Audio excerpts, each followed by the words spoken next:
Good evening, everyone. This is Jonathan J. Dog Letterman, and you're tuned into the Anything Bucket on WRPBI TV. Tonight in our studio, we have a young lady. She is a community advocate, a philanthropist, a spiritual leader. She believes that faith in God gives meaning and purpose to human life, and that service to humanity is the best work of life. Ladies and gentlemen, please welcome to the Anything Bucket, Cantor, Debbie Ballard. Debbie, welcome. Thank you. Great to be here. Excellent. And I'm very excited that you're here because you have a backstory, a journey about your spiritual path and your reinvention of yourself on several occasions that I think would really be intriguing to our audience. If you could share a little bit about yourself and how the spiritual path came about for you. Sure. Well, first of all, I heard a great quote yesterday that really summed up my life. That quote was, "You find your passion where your deepest pain is."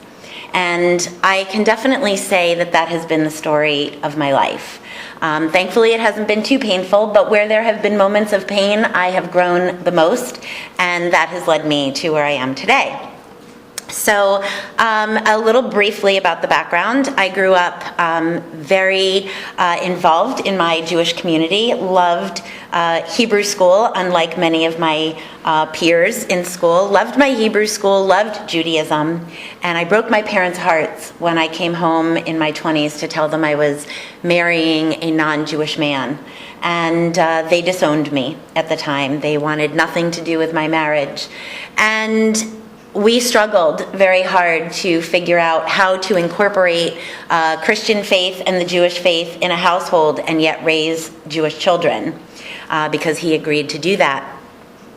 I became a very active lay leader in my synagogue, and while I loved my Jewish affiliation, I did find that I wanted to do things differently quite often, and I didn't get to make the rules there, and so I always said to myself, well, if I could do things my way, I would most likely do this or this.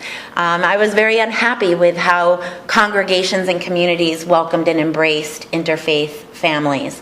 And as a teacher in Hebrew school, I wanted to be more of a role model for my kids rather than just go home and learn this material and come back and take a test on it next week. So I really just found myself at a very painful time in my secular employment, if you will, not feeling rewarded, not feeling involved or connected, and I had an opportunity to become ordained as a cantor.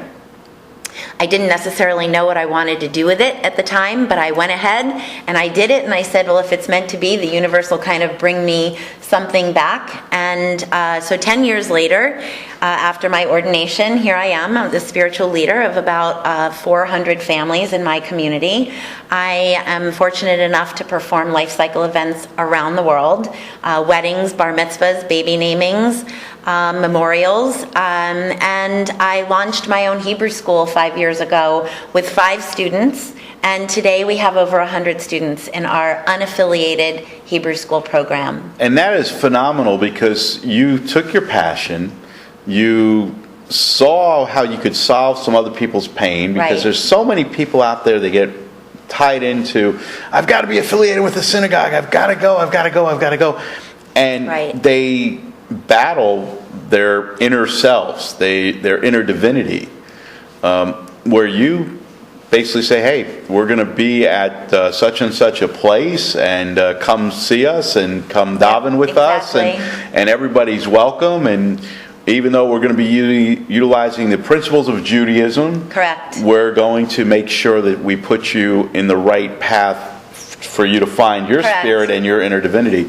So I want to applaud you and celebrate Thank you you. for that, because it takes a lot of courage to break away and say, no, I'm not affiliated with one particular temple. Right. Because we don't want to lock into that. And there's nothing wrong with the way the temples are run. Right. They're fine, and they work for many, many people. Right. For others, they're looking for something different. They're looking for the fellowship, the camaraderie, the non-judgmental people. When you walk in and they say, well, you didn't pay your membership dues, or Right. you didn't buy your high holiday tickets, Right. or anything like that. Well, what I also found that was inherent throughout all synagogues that I ever went to was that while we're taught as Jews to learn our prayers by rote, and we can sing them or we can say them, we rarely learned what they meant. And when you can't connect prayer with meaning, it's ineffective.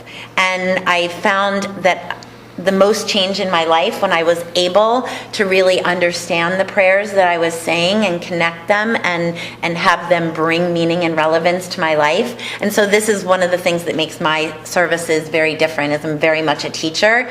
And so just explaining and sharing and conveying meaning and relevance to my families gives them a more enjoyable prayer experience. And it's so important because I remember, growing up in a Jewish household and being bar mitzvahed and learning my Torah reading and all that, but not really understanding it until the Cantor sat down and went step by step. This is Right. what you're saying.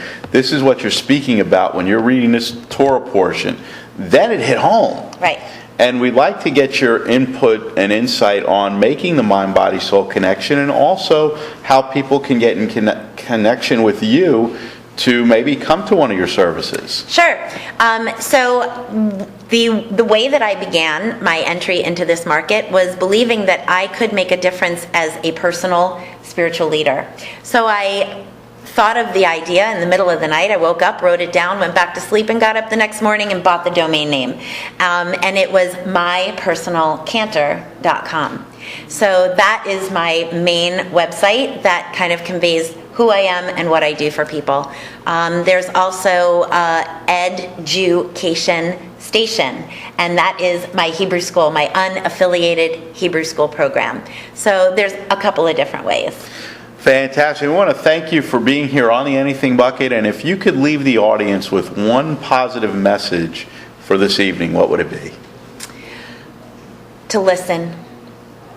To listen to everything around you, and while you're busy sending up all of your prayers for everything that you want from God or the universe or whatever your source is, that it's the most important to take the few minutes to listen, to see what answers the universe or your source has back for you, because that's where you're going to find the most divine guidance. And it's like we say all the time, seek and ye shall find, and the answers will come to you. And if you are seeking some answers and some guidance, visit Cantor Debbie Ballard at mypersonalcantor.com.